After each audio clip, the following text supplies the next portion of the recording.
Be me, Jordan, 32, robotics engineer at a defense contractor. Spend my days writing code for automated systems nobody outside the building will ever see. Married 8 years to a woman named Rachel, brand strategist at a marketing firm downtown. Her whole life is built around her online presence at this point.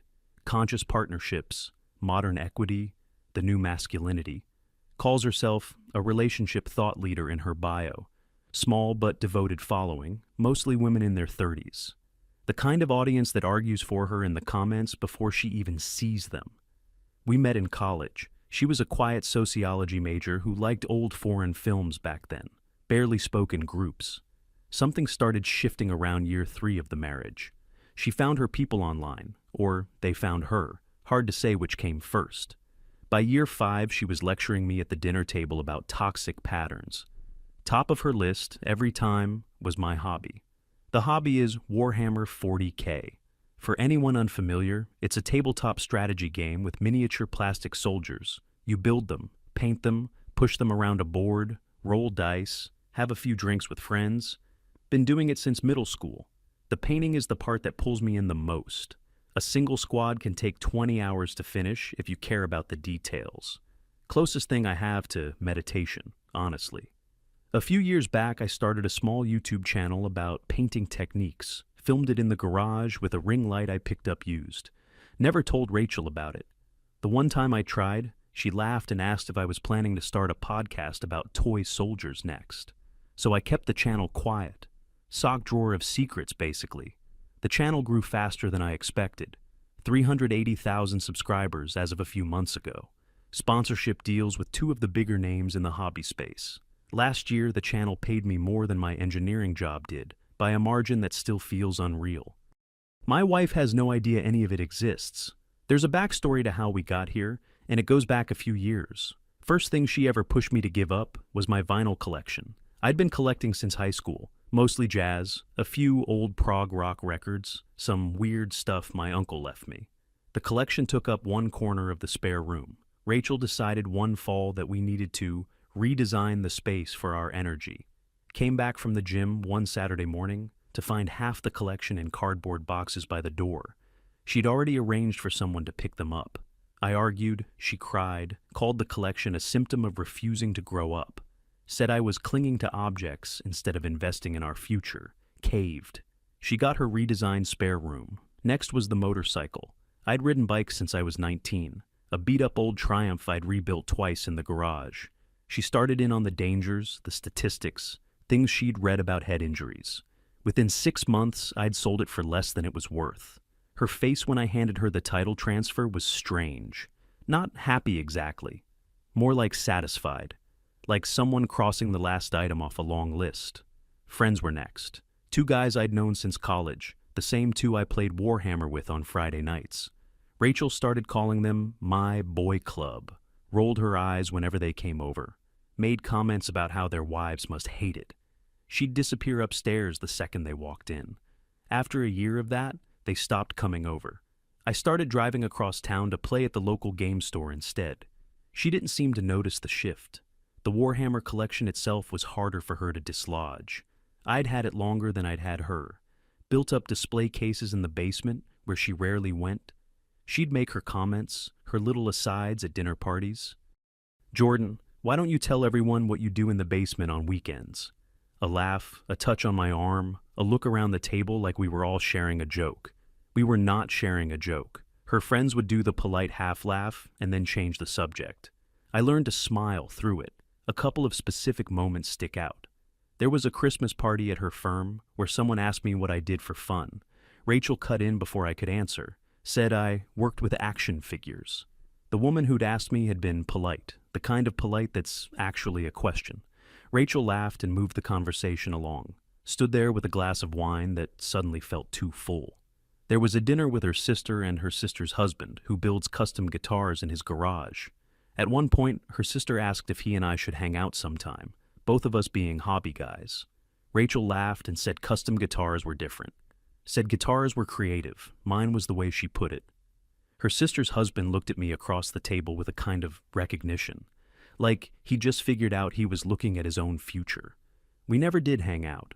There was the time she rearranged my basement workspace while I was on a business trip, moved my paint station to a corner without good ventilation, threw out a half-finished commission piece because she thought it was junk that had piled up, rebuilt it from photos.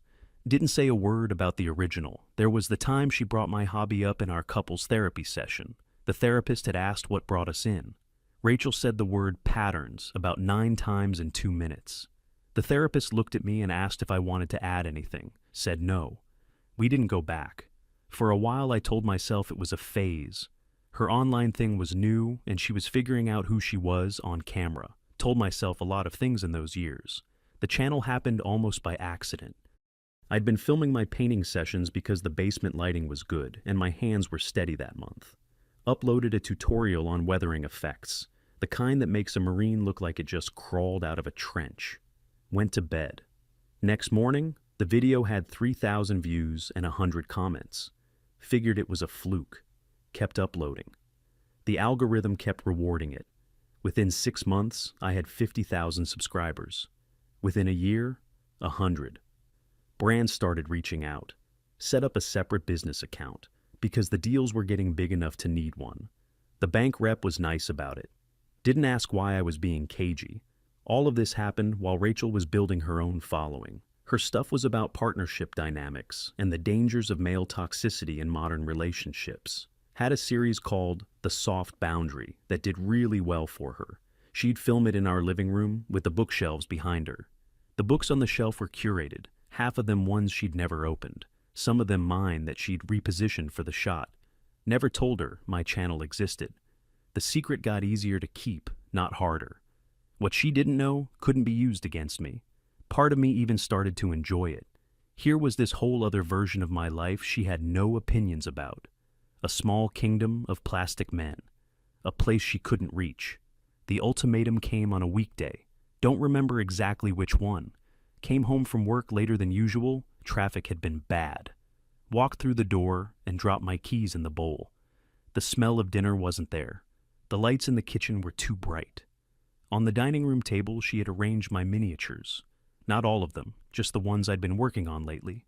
A squad I'd spent 2 weekends on, lined up in formation like she was about to inspect them. Next to them, a printed sheet of paper. Couldn't read it from the doorway. Rachel stood at the end of the table with her arms crossed. The kitchen light caught her glasses just right, and I couldn't see her eyes. "Jordan, we need to talk." Sat down at the table because my knees were getting weird. She'd been thinking about this for a long time, she said. Had a whole speech prepared, you could tell. The gist of it was that my hobby was a symptom of something deeper, a refusal to grow up. Toxic masculinity dressed up as nostalgia was how she put it. A way I'd been emotionally absent from the marriage. She'd been reading about it, talking to her therapist, talking to her audience. Come to a conclusion. If I wanted to be the partner she needed, I had to be willing to let go of certain things. The miniatures were one of those things. The printed sheet I could now see was a list. Items on the list included give up Warhammer hobby in full, donate or sell collection by end of week, and stop spending Friday nights with friends from college. She'd typed it up in a clean serif font and printed it on cream paper, the kind of paper she used for her contracts at work. At the bottom, there was a place for me to sign. Not a contract exactly, something that wanted to look like one. She'd left a pen next to the sheet, her pen, the nice one she kept on her desk for podcast guests.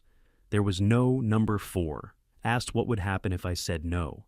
She said she'd already talked to a divorce attorney. Said it the way you'd mention you'd talk to a contractor about the kitchen.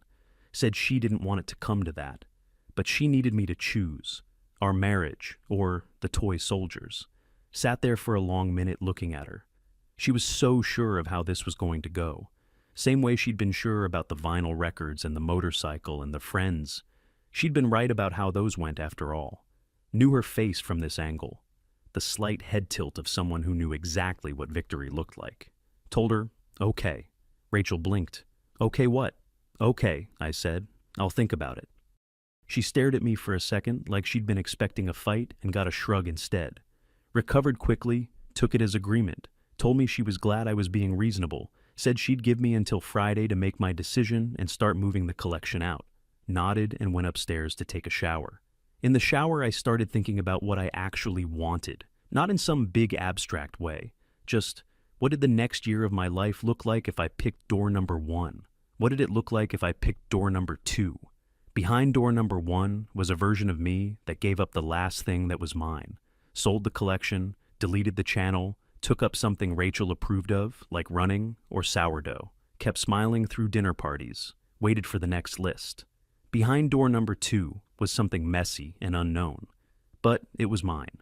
By the time I got out of the shower, I had pretty much decided. What I needed was a plan. Couple of facts about our financial situation, for context. The house was bought 4 years before we got married. My grandfather had passed and left me a small inheritance. Not life-changing money, but enough for a down payment in a market that was still semi-affordable back then. The deed is in my name, just mine. Never refinanced or added Rachel to the title. When she moved in, we talked about it once, vaguely, and the conversation just evaporated. She had her own apartment for a while after the wedding, kept it as a tax write-off she called a creative studio. By year 2, she'd given it up and moved her stuff in fully, but the deed never got updated. Brought it up a couple of times. She'd always said it didn't matter, we were a team. She also kept her own checking account separate from mine. Said it was important for her to feel financially independent as a woman. I had my own account too, plus the business account for the channel. Our shared account covered the mortgage, utilities, groceries. We both contributed to it, but I put in more because I made more from the engineering side alone. Not by a huge amount, but enough. The channel money never touched the shared account, sat in the business account, growing. Rachel had never asked about the business account. She'd seen the bank app on my phone a couple of times and never followed up. She assumed it was something boring related to my job. I let her assume. Morning after the ultimatum, I called a lawyer. Guy named Ellis I'd known since high school, family law guy now. Gave him the situation, asked him to draw up a preliminary divorce filing. Not to file it, just to have it ready. Ellis whistled and asked if I was sure. Told him I was as sure as I'd been about anything in a long time. He asked about the house, the accounts, the assets. Gave him the rundown. He laughed once quietly and said this was going to be a much shorter conversation than he'd thought. Said, come in tomorrow at noon. Went to work and got through my day like normal. Meetings, code reviews, the same as any other day. At lunch, I went to the bank and made sure all the accounts were in order. Pulled a copy of the deed from the safe deposit box and put it in my briefcase. In the afternoon, I called the moving company my friend's brother runs. Booked a small truck and 2 guys for Friday morning. Told them to come early. By the time I drove home, I had a list of about 11 things to do. Most of them small, none of them visible to Rachel. Friday morning came faster than expected. Rachel had been weirdly upbeat all week. Been writing posts about growth and the courage to ask for what you need. Read me one of them over breakfast a couple of days in. Told her it was insightful. She took it as a compliment. I'd packed in stages, mostly at night while she was filming in the living room. My clothes, my work files, the laptop with the channel projects on it. The basement collection was the trickiest part. Boxed it up myself over 2 nights, wrapping each miniature in tissue paper. The cases came down piece by piece. She never went down there, so she never noticed. Friday morning, the moving guys arrived at 7. Rachel was still asleep. By 8:30, they'd loaded the truck with the basement boxes, the clothes, the laptop, the display cases. I had a storage unit lined up across town. The basement looked like a basement again, just concrete and a workbench. At 9, I made coffee. Rachel came down at 1:15, still in her robe, blinked at me, asked what I was doing home, told her I'd taken the day off. She yawned, said good, said her friend was coming over at noon to help her go through the basement with me. She's good at this stuff, helped her brother declutter last year. Told her friend didn't need to come. The basement was already done. She stopped, coffee cup halfway up. Went down the stairs. I heard her stop on the landing, came back up slowly. Stood in the kitchen doorway for a few seconds without saying anything. I slid a folder across the counter toward her. Told her she'd want to look at it before her friend got there. She opened it. The top page was the preliminary divorce filing. Below that, a copy of the deed to the house. Below that, a printout of her own personal checking account balance, which she'd shared the login for during a vacation last summer and never changed. The balance was lower than she liked to admit. She'd been transferring money out of the shared account to cover her credit card for months. I'd noticed, never said anything. She stared at the folder for a long time. Didn't pick it up, didn't push it away. When she finally looked up at me, her eyes had a glassy quality I hadn't seen before. "What is this?" Told her what it was. Told her she'd asked me to choose. Told her I'd chosen. She laughed once, sharp, said I was being dramatic. Said this was exactly the kind of immature reaction she'd been talking about. Told her friend was about to walk through the door and might want a head start on the news. She went very still. The friend arrived right at noon. Rang the doorbell because Rachel had never given her a key. Rachel went to the door. I could hear them through the wall, the friend all bright and ready to help.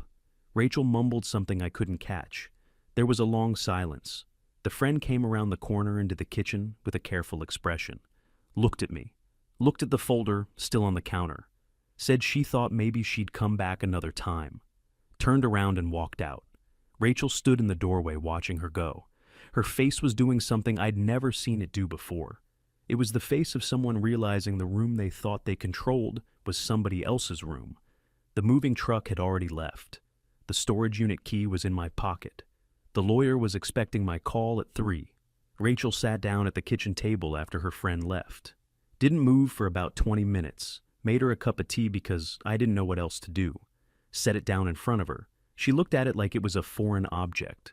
Told her I'd be at a hotel for a few weeks while we figured things out. Told her she could stay in the house until the lease on her car expired in 8 weeks. Then she'd need to find somewhere else. She asked very quietly if there was anything she could do. Thought about that question for a long moment. Told her honestly that there wasn't. She nodded once, didn't argue, didn't cry, just nodded like she was filing the information away.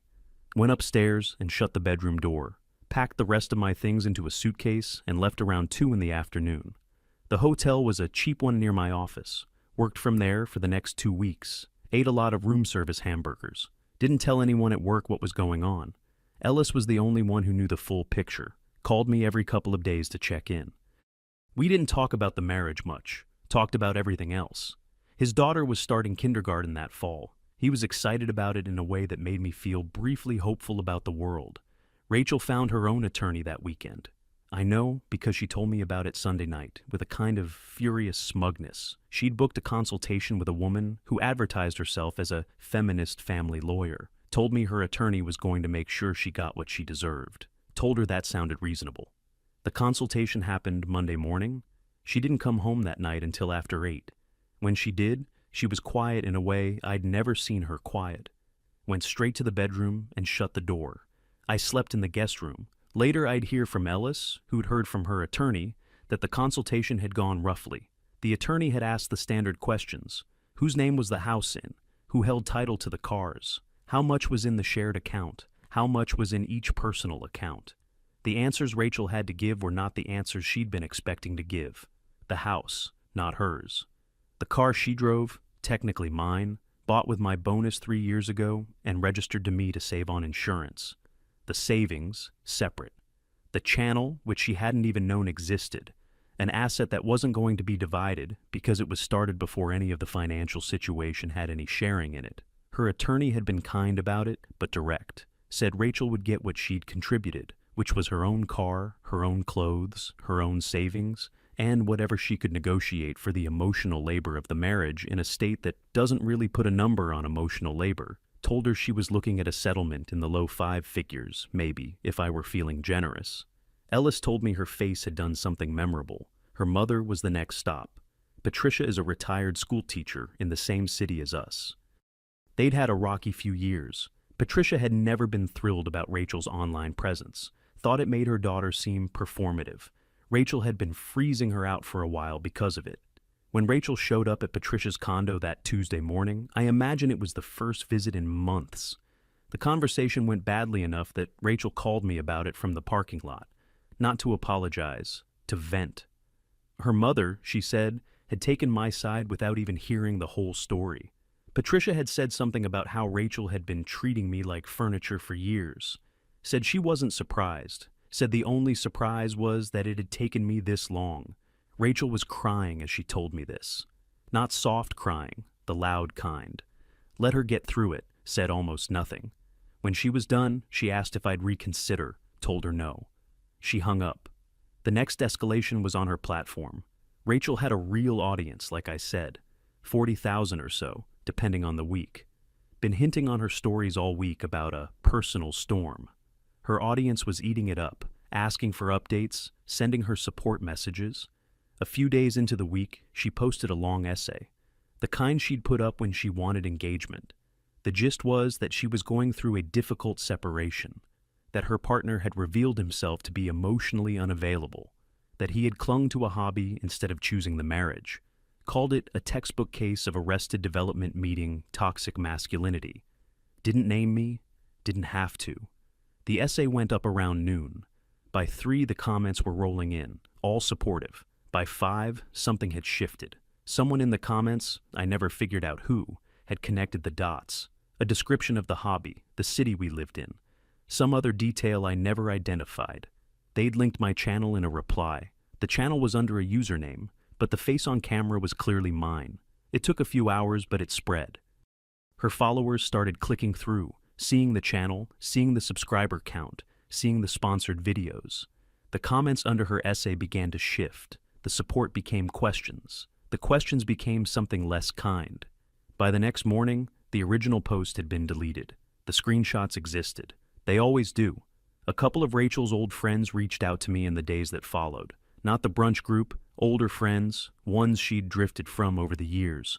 Wanted to know if I was okay. One of them said something I remember. Told me she'd been worried about Rachel for about 3 years. Said she'd watched Rachel turn into a person who collected mirrors instead of friends. Didn't know what to say to that. Thanked her for reaching out. Didn't follow up. The comment section on Rachel's other videos got rougher. People pulling up old clips of her talking about growth and contrasting them with the screenshots from the deleted essay. She made a video addressing the situation, kept it vague, talked about being misunderstood, talked about how her private life had been weaponized. The video did badly. The comments under it pointed out she'd been weaponizing her private life for content for years. The irony was thick enough that even I noticed it. Ella sent me a screenshot of the most liked comment with a single laughing emoji. I didn't laugh. Kind of just felt tired. My channel gained around 50,000 subscribers that week. The algorithm noticed the traffic and started recommending the older videos to a wider audience. Got a flood of comments I had to moderate. A lot of the new ones were jokes, some of them rough. Deleted the ones that crossed lines and left the rest. The comment that stuck with me was a short one from someone whose name I didn't recognize. Said they'd watched my channel for 2 years and never had any idea I was married. Said it explained a lot. Didn't know what to do with that. Probably it explained a lot. Rachel's sponsorships took a hit at the same time. Her biggest one was a wellness brand that sold supplements and journals. They sent her a polite email ending the contract. She didn't tell me about it. Ellis heard about it through someone who knew someone at the brand. The official reason was a shift in brand alignment. The real reason was the screenshots were getting passed around marketing circles in our city. Brands talk to each other in ways that aren't visible from the outside. 2 more sponsors quietly let their contracts lapse over the next couple of weeks. Rachel started filming new content trying to pivot, a series about navigating betrayal. Her audience was smaller now. The comments were harder to control. She turned the comments off entirely after about a week. Her friends were the next thing to go. There was a group of about 6 women she'd been close with for years. Brunch on Saturdays, group chat that ran all day. The kind of friendship that looks airtight from the outside. I'd contributed to that group in ways Rachel had taken credit for. Birthday gifts mostly. I'd been the one who'd remembered who liked what. Rachel would buy the gifts and sign the cards. A couple of the friends had figured this out over the years. The one who'd come over on Friday had figured it out specifically. Her birthday gift 2 years running had been a vinyl record I'd picked out based on something her husband mentioned in passing. She'd thanked Rachel both times. Then a few months ago, she'd cornered me at a dinner party and asked gently if I'd been the one picking, said, yeah, she just nodded. After the kitchen folder incident, that friend went quiet on Rachel, not openly hostile, just slow on the text replies, then slower, then nothing. The brunch group dwindled. A couple of the others followed the same path. Rachel told me one night in the last week she was still in the house. that she'd realized her friends were a project she'd been managing instead of people who actually liked her. It was the first thing she'd said in a while that I thought was real, didn't change anything. The divorce moved fast because there wasn't much to argue about. Ellis was efficient, her attorney was realistic. We mediated in 2 sessions and signed off in the 3rd. Rachel got her car, her personal savings, her clothes, and a one-time payment in the low 5 figures to help her transition. I'd made the offer a little higher than her attorney expected, not out of guilt, out of wanting it to be over. She signed the papers in a conference room downtown, with her hair in a bun and her hands shaking just slightly. I signed mine. Ellis bought me a coffee afterward and told me he'd never had a case wrap up that cleanly with this much asymmetry. Said most people in my position would have been vindictive. Said he respected that I wasn't. Told him I just wanted my Friday nights back. He laughed. The convention happened about 6 months later. Not going to name it, it's one of the big ones in the hobby calendar. The organizers had reached out to ask if I'd do a panel on miniature painting. I'd never done a public event before. Said yes, mostly because it was a good excuse to fly somewhere. The panel was on a Saturday afternoon. The room held about 200 people, and it filled up. A lot of people had questions about specific techniques. A few wanted me to sign things, which felt strange, but fine. At the end, after the room had cleared, a woman was waiting near the side door. Introduced herself as Claire, said she was an animator, said she'd watched my channel for about a year, and used some of my color theory tips for a project she'd been working on. The project was a short film for a small studio she freelanced for. She pulled it up on her phone and showed me about 30 seconds of it. The painting work in the film was beautiful. Better than the work I do, honestly. We talked for maybe 20 minutes by the side door. She was easy to talk to. The kind of person who asks a question and actually waits for the answer. Exchanged numbers, the way people do at conventions. Figured I'd probably never hear from her again. She texted me 3 days later, asked if I'd be at any of the smaller events that spring. We figured out we'd both be at one in the same city in about 6 weeks. Agreed to grab a coffee there. The coffee turned into a long walk around the convention center grounds. We ended up sitting on a bench by a fountain for 2 hours. She told me about growing up in a small town, her family, her studies, her freelance work. Never asked anything I didn't want to answer. Never seemed to be performing. At one point she said something about the way she'd noticed older online communities had this quality of being genuinely interested in things. Said it was rare. Said she missed it. Told her about Rachel without using her name. Gave the short version. Claire listened without making any of the faces I'd expected. When I was done, she said something like, "It sounds like you let her shrink you for a long time."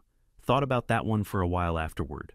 We started seeing each other regularly. She lived a few hours away by car. We'd meet halfway some weekends. She came to my house for the first time after about 2 months of dating. I'd been nervous about it.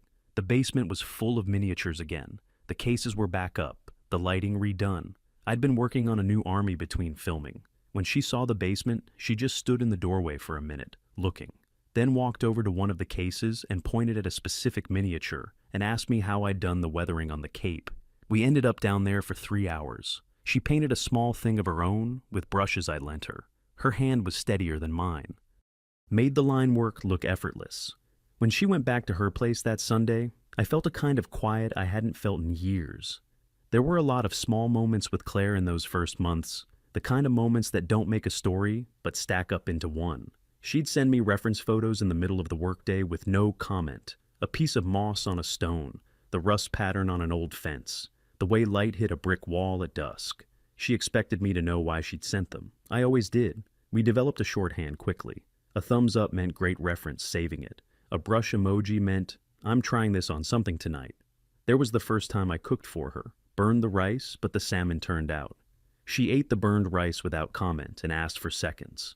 There was the first time she met my college friends. They'd been nervous about meeting her. I'd been nervous about them being nervous. Within an hour, she was explaining color theory to one of them with a wine glass in her hand. The friend was nodding along with the focus of someone who actually wanted to know. There was the first time I met her parents. Her father restores antique furniture in a workshop behind the house. Spent 2 hours showing me a chest of drawers he was finishing. The joinery was unbelievable. When we sat down to dinner, he asked me about robotics with real curiosity. Her mother asked me about Warhammer with real curiosity. The curiosity didn't feel like a test. Felt like the way her household worked. Like everyone in it had a thing they cared about, and the others were interested in those things by default. A quiet revelation. Drove home that weekend thinking about all the dinners I'd sat through where my interests had been mentioned only as a punchline. She moved in about a year later. We'd done the long-distance thing as long as either of us wanted to. Her freelance work meant she could be anywhere with a fast internet connection and a good tablet. Set up a studio in what used to be Rachel's office. The bookshelves got rebuilt with books that were ours, both of ours, ones we'd actually read. Got married the spring after that. A small ceremony at a venue near the coast. A couple of dozen guests, mostly hers because I don't have many family members left. The friends from college came back. They'd never really left, just been pushed. Ellis officiated, ordained online for $10 the week before. Claire wore a dress her sister had made. We exchanged rings we'd designed together. She'd painted a small wedding gift for me beforehand. A tiny figurine of the two of us with brushes in hand. Keep it on the shelf above my filming desk. Rachel saw the wedding pictures about 3 months later. I know because she sent me a message. We hadn't spoken since the day she signed the papers. The message was long, longer than I expected. It apologized, talked about growth, about therapy, about how much she'd had to unlearn. Talked about realizing she'd projected her insecurities onto my hobbies. Said she'd been to a workshop on what she called internalized contempt. Said she'd been wrong. Said she didn't expect anything from me. Just wanted me to know she saw it now. Said maybe, if I were ever open to it, a coffee, just to clear the air. Read the message twice. Sat with it for a while. Claire was upstairs filming a short tutorial on highlight techniques. I could hear her laughing at something off camera, probably the cat. Closed the message, blocked the number, deleted the thread, didn't reply, went upstairs. The way I think about it now, when I think about it at all, is pretty simple. Rachel wanted me to be a project. She wanted to take something raw and shape it into the shape she'd decided was correct. The trouble was that I wasn't raw. I was just a person who liked specific things. The version of me she was sculpting toward didn't exist, never would. What she ended up with, after years of carving, was a smaller version of the original that did everything she wanted but felt like nothing. When she pushed for the last cut, the one that would have taken the rest of me with it, I stepped off the block. She'd been so confident the block would hold still. Don't owe her an explanation, and she doesn't deserve one. People who saw her online presence in the months after the divorce told me she pivoted into healing journey content for a while. It didn't take. Her audience drifted to bigger creators. Last I heard, she'd taken a corporate job at a different marketing firm and stopped posting altogether. Good for her, I guess. Hope she's well. Mostly I don't think about her. I think about the next squad I want to paint, the next collaboration I want to film with my wife, the next Friday night in the basement with the guys from college and the pizza they always bring without being asked. Turns out the immature thing was never the hobby. The immature thing was the idea that another adult's interests were mine to manage. Claire knew that the first time she walked into the basement. Rachel never will. Took me 8 years to figure out that the person telling me to grow up was the one who hadn't. Better late than never, I guess. If you've made it this far, Anon, take it from me. If somebody's making you smaller, they're not making you better. They're just making you smaller. Pick the hobby. Pick yourself. Pick the life that fits the shape you actually are.